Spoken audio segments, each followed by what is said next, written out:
So Disneyland has finally done what they said they were going to do and freak out. Actually, I'm just kidding. No, they finally adopted tiered pricing for daily tickets. And you bet, Fresh Baked, I've got something to say about that.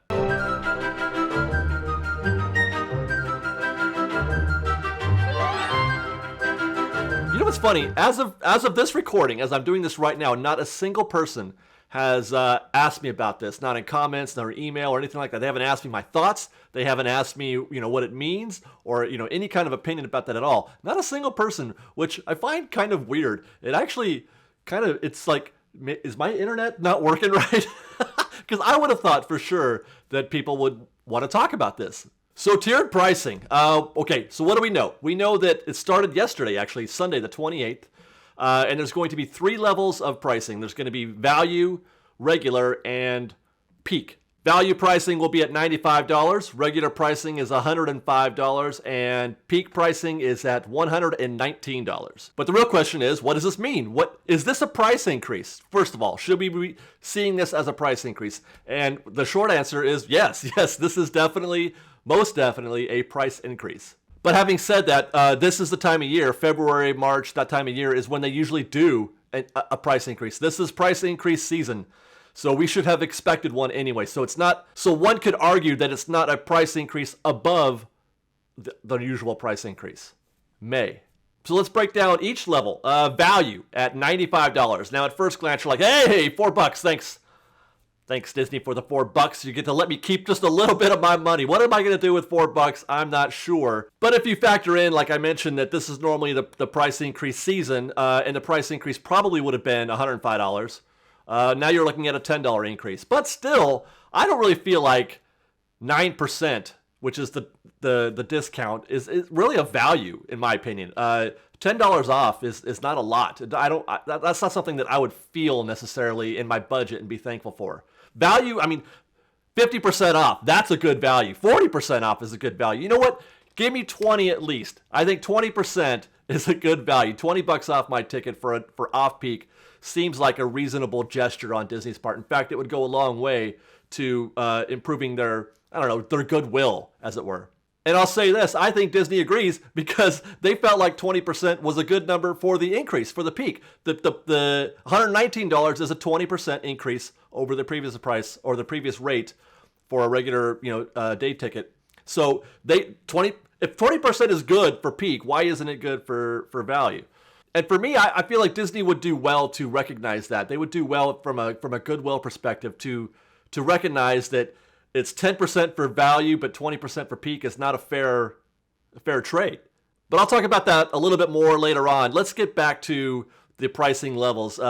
What is a value day? Well, they haven't defined it yet. They haven't actually said which days are value, regular, or peak. But they have said, we do know that there's a percentage set aside for value, regular, and peak. 30% value, 44% regular, and 26% peak. So knowing that, we can break this down mathematically to figure out if this is a price increase or if we're saving any money. We'll start with the baseline. Under normal circumstances, as of yesterday or 2 days ago, a regular ticket price was $99. So over 100 tickets sold, they're gonna earn revenue of $9,900. Now over the new pricing model, over 100 tickets sold, Disney's gonna earn $2,850 for value tickets, $4,620 for regular price tickets, and $3,094 for peak price tickets. That's a total of $10,564 and is definitely an increase over the aforementioned $9,900 they would have earned at the $99 per ticket price. So that's an increase. Now, if Disney had gone with just a regular flat rate of $105 for this year's price increase, they would have earned $10,500, which in the smallest sample looks like a break even, $10,564 versus $10,500. However, Disney does not operate in small samples. Disney operates in huge, enormous samples. So on a typical day, let's say they get 45,000 guests. On a typical day, that $64 difference is actually amounts to almost $30,000 in extra revenue per day. And don't forget, that's actually on top of the extra $6 that they increased it from $99 to $105. That's just the difference between $105 and like 105.10 or whatever that number is, that little small incremental number between, you know, the 10,500 and the 10,564 that they were earning on. It's really just the margin between what they're giving back in value and what they're adding in peak. And that also means that this model reveals only a very small value for the guests. All the benefit of this model basically is going to Disney. So how are we supposed to feel about that? How do I feel about that? Well, I'm not mad per se, because I've long accepted price increases from Disney. I've said in many videos in the past that they could pretty much name their price within reason, and a lot of us will still pay it. I mean, right? They're still showing up in the parks. But it does bother me a little bit that we are being nickel and dime like this. It's unnecessary, you know. It's actually subversive. It's subversive because they've taken an extra chunk of revenue and tried to veil it. I mean, albeit thinly, because there is an overt price increase for peak. But they tried to, you know, veil it thinly by saying, "Hey, we're going to give you this benefit over here for a value price of $5 off a ticket price."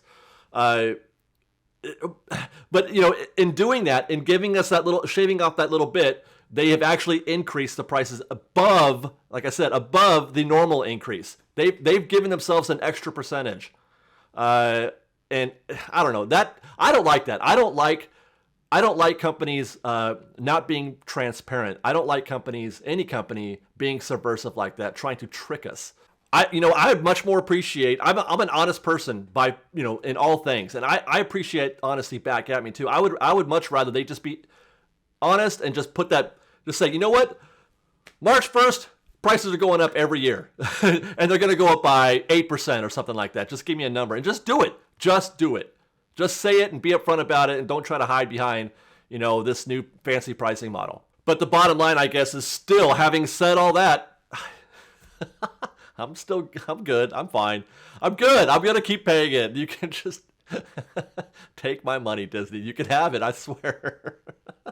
I feel bad for saying that. I feel like I should be more like, you know, Ralph Nader on this issue, but I can't help it. There's just no denying. I can't say no. I can't quit you, Disney. As mad as you make me when you do things like this, I still love you. I still love you a lot. But you know, it's actually what I find more interesting is that this model is being billed as a way to take the pressure off the crowds. It's a way to distribute the crowds more evenly throughout the year. Fewer people on peak days, more people on less crowded days. But I tell you what, it ain't going to make a dang bit of difference.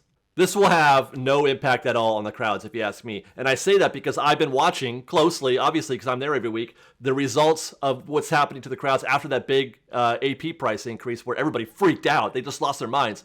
And everybody's saying how they're not going to go to the park anymore. Well, they're still coming. They're still there. The park is as crowded every single day, as far as I can tell. And there's been no impact at all on the change in the annual pass prices. And I don't expect this to be any different. In fact, this is going to be even less transparent or less obvious. We're not going to notice any change at all. I'm not going to notice any change at all in the crowds. There gets to a point when it's just busy, okay? It's just busy, and that's all. There's no slow days anymore at all, anyway, even on off-peak. And what's even more interesting, because I would say that some people would say this is the kind of model that that you could use to replace annual passes. But I would argue that this actually would increase demand for annual passes, because you don't have to worry about if it's a peak day or a regular day or a value day. When you have an annual pass, you just go. You have your pass and you go every single day, or you know it's the same price every day, no matter when you go. And I believe that there's going to be a segment of the ticket buying population out there that will take this as a excuse or a reason to move to an annual pass. And maybe Disney knows this. Maybe that's what Disney wants. What if their end game was more annual pass holders? What if they're trying to move more and more people to the annual pass plan? Chew on that, Fresh Baked. We've got lots more videos for you to see, so grab a churro and check out our Star Wars Land updates from the Knothole Gang, or maybe our Secrets in History videos. Or you can just watch all of our weekly trip reports and have your mind blown by how much fun we're having. We truly are the best of Disney Baked Fresh Daily. And don't forget, you can support Fresh Baked by joining our Patreon campaign or by buying a Fresh Baked t-shirt. Thanks again for watching, everybody. Fresh Baked!